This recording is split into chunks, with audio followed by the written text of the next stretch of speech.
Model paper की next series में आज हम इसके जो अगले वाले क्वेश्चन हैं 2-2 मार्क्स के, उनको सॉल्व करना स्टार्ट करेंगे। तो इसमें जो सेक्शन में डिवाइड है पेपर, तो हमने सेक्शन ए कंप्लीट कर लिया है जिसमें सारे 1-1 मार्क्स के क्वेश्चन थे। ये सेक्शन बी है जिसमें ये जितने भी क्वेश्चन हैं वो सारे 2-2 नंबर के हैं। तो स्टार्ट करते हैं। देखो, ये फर्स्ट क्वेश्चन है, सिद्ध कीजिए कि √2 एक अपरिमेय संख्या है। तो ये फर्स्ट चैप्टर का क्वेश्चन है जिसमें एक तो आपके अभाज्य गुणनखंड है और दूसरा है किसी भी संख्या को अपरिमेय सिद्ध करना। तो अपरिमेय सिद्ध करने का ना एक फिक्स पैटर्न है जिसमें कुछ फिक्स लाइनें ही हमको लिखनी होती हैं। तो उसको लिखने का देखो, ये इसको पढ़ सकते हैं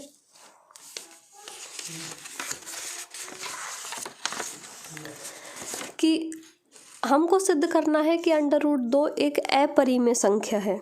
तो अपरिमेय सिद्ध करना है तो इसको जो सिद्ध करने का तरीका है वो क्या है कि हम उल्टा मान के चलेंगे कि माना √2 एक परिमेय संख्या है, कि सिद्ध करनी है हमको अपरिमेय, लेकिन इसके विपरीत हम मान लेंगे कि ये संख्या कैसी है, परिमेय। परिमेय संख्या और अपरिमेय, पहले तो हमको इसकी डेफिनेशन पता होनी चाहिए कि ये होती क्या है। परिमेय जो P/Q या बटे वाली जो संख्या जिसको लिख सकते हैं हम बटे में P/Q के रूप में, वो संख्याएं होती है परिमेय। और जिन संख्याओं को P/Q में नहीं लिख सकते हैं वो सारी होती हैं अपरिमेय, मतलब मेन अंडर रूट वाली संख्या है। तो अब इसको परिमेय मान लिया तो मीन्स इसको बटे वाली संख्या के रूप में लिख सकते हैं। तो हमने वही काम किया है कि अतः हम 2 पूर्णांक a और b इस प्रकार, अभी 2 पूर्णांक कैसे हैं, सहअभाज्य मतलब इनमें किसी भी एक दूसरे संख्या का भाग, किसी भी एक संख्या का भाग दोनों में नहीं जाएगा। तो उस तरह से इनको मानेंगे कि ये 2 पूर्णांक इस प्रकार हो सकते हैं कि हम इनको बटे के रूप में लिख सकें इस संख्या को। अब बटे में लिख सकते हैं तो इसको थोड़ा सॉल्व कर लेंगे कि a बराबर क्या आ गया, b√2। इसका हमने वर्क कर दिया तो एक इक्वेशन बनी हमारे पास, a² = 2b²। अब इस इक्वेशन से क्या सिद्ध होता है कि अगर ये जो a² है ये 2 से विभाजित हो सकता है। मीन्स अगर हम इस 2 को यहाँ लाएंगे बटे में, तो ये बटे में 2 आएगा, मीन्स a² में 2 का भाग लगाया तो आंसर आया b², मतलब कोई संख्या। तो इस तरह से हम लिख सकते हैं कि अतः 2a² को विभाजित करता है। और कोई भी संख्या अगर किसी संख्या के वर्ग को विभाजित करती है तो वो उस संख्या को भी, यानी a को भी विभाजित करेगी। ये फिक्स पैटर्न है, हर संख्या में सिर्फ ये अंडर रूट वाली संख्या बदल जाएगी, बाकी सब सेम चलेगा कि a² को विभाजित कर सकता है, इसलिए a को भी कर सकता है, और a को कर सकता है तो इसको हम लिख सकते हैं a बराबर 2c। ये मान हम वापस से यहाँ रख देंगे, वहाँ रखेंगे तो ये आ गया 2b² बराबर, a की जगह 2c रखेंगे तो ये a का स्क्वायर 4c² हो जाएगा। और यहाँ से ये संख्या आ गई b² बराबर 2c²। इस संख्या को वापस हम इसी तरह से लिखेंगे कि इसका मतलब है कि ये जो b² है वो 2 से विभाजित होता है, तो b² विभाजित होगा तो 2 भी विभाजित होगा। तो वो लास्ट में एक कंक्लूजन आएगा हमारे पास कि a और b का एक उभयनिष्ठ गुणनखंड है 2। मीन्स a में भी 2 का भाग जाता है और b में भी 2 का भाग जाता है। लेकिन स्टार्टिंग में हमने माना था कि ये जो संख्या है वो a और b वो कैसी हैं, सहअभाज्य। इसका मतलब जो हमने स्टार्टिंग में जो हमने अवधारणा मानी थी कि हमारी पूर्व अवधारणा जो थी कि ये √2 एक परिमेय संख्या है, वो गलत थी। और इस प्रकार से हम इसको लिख सकते हैं कि जो कि हमारी पूर्व अवधारणा का विरोधाभास है, इसलिए √2 एक अपरिमेय संख्या नहीं है। अतः परिमेय नहीं है तो ये संख्या कैसी है, अपरिमेय। इस तरह से अपरिमेय संख्या सिद्ध करने का यही एक फिक्स पैटर्न है, कोई जोड़ बाकी नहीं है इसमें। अगला देखो कि यदि बहुपद 6x² - 3 - 7x के शून्यांक 3/2 और -1/3 हैं तो शून्यकों और गुणांकों के संबंध की सत्यता की जांच कीजिए। इस क्वेश्चन को करने का क्या तरीका है, देखो पहले तो हम इस समीकरण को लिखेंगे अच्छे से कि ये जो फंक्शन है हमारे पास बहुपद वो है 6x² माइनस 7x माइनस 3, क्योंकि हम किसी भी बहुपद को लिखते हैं इस तरह से कि पहले x² वाला पद, फिर x वाला पद और फिर संख्या वाला। अब इसके शून्यक दिए हुए हैं कि शून्यक क्या है, 3/2 और दूसरा शून्यक है -1/3। तो ये तो हैं इसके शून्यक या शून्यांक। एक होते हैं गुणांक। गुणांक हम डायरेक्ट समीकरण में देख के लिख सकते हैं कि a x² का गुणांक होता है, b x का गुणांक होता है और c संख्या वाला पद होता है। अब गुणांकों और शून्यकों में संबंध, गुणांक एवं शून्यकों में संबंध, उसके लिए देखो दो संबंध है, तो हम पहले 4 मान निकालेंगे। दो संबंध क्या है, एक मान हमको निकालना है अल्फा प्लस बीटा, कि अल्फा प्लस बीटा ये -b/a के बराबर होना चाहिए। तो एक मान निकालेंगे हम अल्फा प्लस बीटा का और दूसरा निकालेंगे -b/a का। मीन्स एक मान आएंगे शून्यक से और एक आएंगे गुणांक से। तो ये दोनों बराबर होने चाहिए। अल्फा क्या है 3/2, बीटा क्या है -1/3। हल करेंगे इसको, क्या है हल करने का तरीका, इन दोनों को गुणा करते हैं, इनको क्रॉस मल्टीप्लाई, 3 तिया 9 माइनस ऐसे कैसे, फिर ये 2, तो ये आ गए 7/6। अब देखो माइनस b का मान क्या है -7 और a का मान क्या है 6, ये माइनस से माइनस प्लस हो जाएगा और ये आ गया 7/6। दोनों मान कैसे आए, बराबर। और यही पहला संबंध है कि अल्फा प्लस बीटा बराबर होता है -b/a के। एक दूसरा संबंध है जिसमें दो चीज़ें चाहिए हमको, अल्फा गुणा बीटा और c/a, ये एक दूसरे के बराबर होने चाहिए। तो अल्फा है 3/2 और बीटा है -1/3, इन दोनों का गुणा और c/a, c का मान क्या है -3 और a का मान क्या है 6। हल करते हैं, देखो इस 3 से ये 3 कैंसिल, ये आया -1/2। यहाँ पे देखो 3 का भाग लगा सकते हैं, तो ऊपर जाएगा 1 बार और इसमें 6 में जाएगा 2 बार। दोनों मान कैसे आए, बराबर। तो अतः अल्फा गुणा बीटा बराबर c/a। मीन्स 4 मान निकालने होते हैं, अल्फा प्लस बीटा और -b/a, ये दोनों बराबर आने चाहिए। दूसरा मान है अल्फा गुणा बीटा और c/a, ये दोनों बराबर आने चाहिए। अगला समीकरण निकाय x - y + 1 = 0 और 3x + 2y - 12 = 0 को हल कीजिए। तो हल तो यही कर सकते हैं हम, x - y + 1 = 0।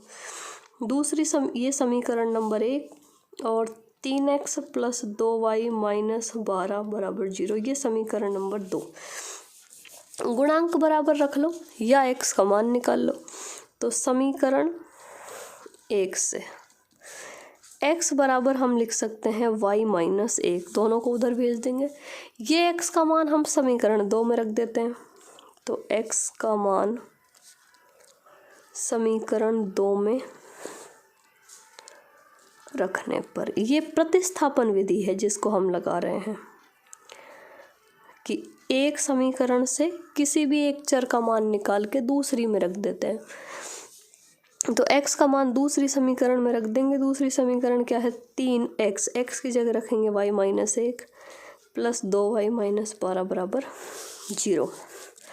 ये हो जाएंगे 3y - 3 + 2y - 12 = 0। ये हो गए 5y = 15, ये जुड़ जाएंगे -12 और -3, तो y बराबर आया 3। 5 का भाग लगा देंगे इधर, तो y का मान आ गया 3। अतः x का मान यहाँ से निकाल सकते हैं कि x बराबर क्या है y - 3, यानी कि 3 - 1, इट इम्प्लाइज x बराबर 2। तो ये मान आ गए दोनों x और y के। दूसरा अगला, ABCD एक समलंब है, समलंब चतुर्भुज। AB समांतर है CD के तथा इसके विकर्ण परस्पर ओ बिंदु पर प्रतिच्छेद करते हैं तो दर्शाइए कि AO बटा BO बराबर CO बटा DO। देखो पहले चित्र बनाएंगे इसका।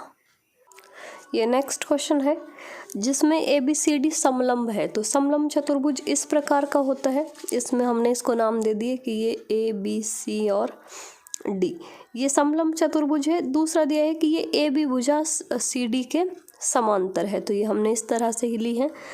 दूसरा इसके विकर्ण, इसने कहा है कि इसके विकर्ण परस्पर O बिंदु पर काटते हैं, तो जहाँ विकर्ण काट रहे हैं उसको हमने नाम लिख दिया O। अब सिद्ध करना है कि AO बटा OB और OC बटा OD ये आपस में बराबर होंगे। तो देखो कैसे सिद्ध करेंगे। यहाँ पे हम देखते हैं एक त्रिभुज ये बन रहा है और एक त्रिभुज बन रहा है ये, तो यहाँ पे हम लेंगे कि त्रिभुज AOB तथा त्रिभुज COD में, इसमें देखो ये दो समांतर रेखाएं हैं, एक रेखा ये है और एक रेखा ये है। इस रेखा पे ये रेखा इस तरह से मिल रही है कि ये बिंदु C और ये बिंदु A। जब ये रेखाएं इस तरह से मिलती हैं तो ये कोण बनते हैं एकांतर, मीन्स ये वाला कोण और ये वाला कोण। तो इस कोण का नाम क्या है, BAO या OAB। ये कोण बराबर होगा OCD के, OCD के। यहाँ पे देख सकते हो यहाँ पे O बिंदु है तो OAB OCD, यहाँ पे B बिंदु है और यहाँ पे है D, कि ये दोनों एकांतर कोण हैं। तो यहाँ पे हम लिख देंगे कि ये कोण कैसे हैं, एकांतर, और एकांतर कोण हमेशा बराबर होते हैं। इसी प्रकार एक लाइन यहाँ मिल रही है तो एक कोण ये बना, ये भी एकांतर है। इसका मतलब कौन सा, ये वाला और ये वाला। इस त्रिभुज के अंदर ODC बराबर होगा OBA के, मीन्स ये वाला कोण इस वाले कोण के बराबर। एक कोण है ये दोनों तरफ, मीन्स कौन सा, AOB बराबर COD। यहाँ पर ये कोण इस त्रिभुज में भी इस त्रिभुज में भी, ये दो रेखाएं आपस में काट रही हैं क्रॉस में, तो ये जो आमने सामने कोण बनते हैं इनका नाम होता है शीर्षाभिमुख। तो तीन कोण और तीनों कोण बराबर हैं कि इसके तीनों कोण इसके तीनों कोणों के बराबर हैं। तो जब तीनों कोण एक दूसरे त्रिभुज के तीनों कोणों के बराबर होते हैं तो जो त्रिभुज होते हैं वो एक दूसरे के होते हैं समरूप। AOB समरूप होगा COD के, और समरूपता के दो प्रतिबंध कि कोण बराबर होने चाहिए। किस नियम से बराबर समरूप है, AAA नियम। तो वो नियम भी हमको लिखना पड़ेगा कि कौन सा नियम है, कोण कोण कोण नियम। अब अगला कि जब भी क्या प्रतिबंध होते हैं समरूपता के, कि जब भी दो त्रिभुज समरूप होंगे तो कोण बराबर होंगे तथा भुजाओं के अनुपात बराबर होंगे। तो अतः हम लिख सकते हैं कि इन दोनों त्रिभुजों में जो भुजाओं के अनुपात हैं वो भी आपस में बराबर होंगे। इसका मतलब AO बटा OB बराबर होगा CO बटा OD या DO के। तो ये हमको सिद्ध करना था, लिख सकते हैं इसको। अगला, x अक्ष पर वह बिंदु ज्ञात कीजिए जो इन दोनों बिंदुओं से समदूरस्थ है। तो बहुत बार किया है हमने इस क्वेश्चन को कि माना x अक्ष पर बिंदु P x, 0 है। x अक्ष पर है x, 0 इसके निर्देशांक है। x अक्ष पर हमेशा y निर्देशांक 0 होता है, इसलिए P से A की दूरी इन दोनों से समदूरस्थ है। तो P से A की दूरी और P से B की दूरी हमेशा बराबर होंगी। तो यहाँ पे दूरी निकाल लेंगे। P से A की दूरी यानी कि x - 6 का स्क्वायर और 5 - 0 का स्क्वायर बराबर होगा y + 4 स्क्वायर और 0 - 5 स्क्वायर। कैसे भी ले सकते हैं। अब दोनों तरफ अंडर रूट है तो अंडर रूट हटाने के लिए हम वर्ग कर देंगे कि वर्ग करने पर ये बचेगा x माइनस 6 का स्क्वायर प्लस 25, ये बचेगा y प्लस 4 का स्क्वायर प्लस 25। तो ये 25 से 25 कैंसिल, ये x माइनस 6 का स्क्वायर y नहीं x ही आएगा दोनों तरफ। अब यहाँ से सॉल्व करेंगे, देखो x square plus 36 minus 12x whole square खोल दिया हमने, यहाँ भी एक्स स्क्वायर प्लस 8x और प्लस 16, ये एक्स स्क्वायर से एक्स स्क्वायर कैंसिल हो जाएगा, इसको यहाँ पे माइनस के 12x और माइनस के 8x, उधर 16 और ये उधर जाएगा तो माइनस के 36, सरल करेंगे इसको, ये माइनस के 20x और ये बचेंगे माइनस के 20, माइनस से माइनस कैंसिल तो x बराबर आ गया 1। अतः बिंदु P क्या होगा 1,0, ये x अक्ष पर जो बिंदु है उसके निर्देशांक हो गए। अगला सवाल, त्रिभुज में, ये त्रिकोणमिति में से है ये क्वेश्चन कि एक त्रिभुज ABC में AB बराबर 24 सेंटीमीटर, BC बराबर 7 सेंटीमीटर और बिंदु B पर जो कोण है वो है 90 डिग्री। तो देखो समकोण त्रिभुज बनाएंगे पहले, समकोण कहाँ पर है B पर, तो इसलिए यहाँ पे लेंगे इसको, ये A और ये C। AB है 24, BC है 7 और अब बचा ये AC भुजा। क्या क्या निकालना है, साइन C और साइन A, ठीक है। तो यहाँ पे देखो इन क्वेश्चन को करने का क्या तरीका है कि त्रिभुज ABC में सबसे पहले हम लेते हैं पाइथागोरस प्रमेय। पाइथागोरस प्रमेय से, पाइथागोरस प्रमेय क्या होती है, AC स्क्वायर बराबर AB square plus BC square, ये 24 का स्क्वायर और ये 7 का स्क्वायर, 24 का स्क्वायर होता है 576 और 7 का स्क्वायर होता है 49, ये हो गए 625।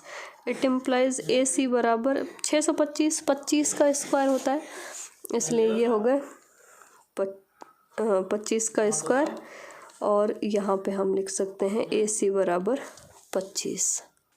तो कर्ण का मान आ गया, क्या आया 25। अब देखो दो चीज़ें चाहिए हमको, एक तो चाहिए साइन A और दूसरा चाहिए साइन C। देखो साइन A ये वाला कोण, तो इस वाले कोण के लिए लंब होता है ये और आधार होता है ये, साइन होता है लंब बटा कर्ण, इसका मतलब लंब है BC और कर्ण है AC, तो ये हो गया 7/25। अब दूसरा जो कोण पूछा है वो पूछा है साइन C, यानी कि किसके संगत, इसके। जब भी हम इसके संगत लेंगे तो लंब होगा ये और आधार होगा ये, मीन्स ये लंब और आधार आपस में एक्सचेंज हो जाते हैं इस कोण के लिए। तो इसके लिए बात करेंगे तो इसके लिए लंब हो जाएगा AB और कर्ण तो सेम ही रहेगा AC, तो इस बार मान आएगा 24/25। तो ये दो मान निकालने थे हमको, 2 नंबर का क्वेश्चन है हमारा। अगला क्वेश्चन नंबर 10, तो ये नेक्स्ट क्वेश्चन है क्वेश्चन नंबर 10, जिसको हम अगली वीडियो में सॉल्व करेंगे। तो ये 2 नंबर के टोटल 12 क्वेश्चन हैं, जिसमें से हमने 6 क्वेश्चन आज सॉल्व कर लिए हैं, 6 क्वेश्चन कल करेंगे अगली वीडियो में सॉल्व। तो मिलते हैं नेक्स्ट वीडियो में।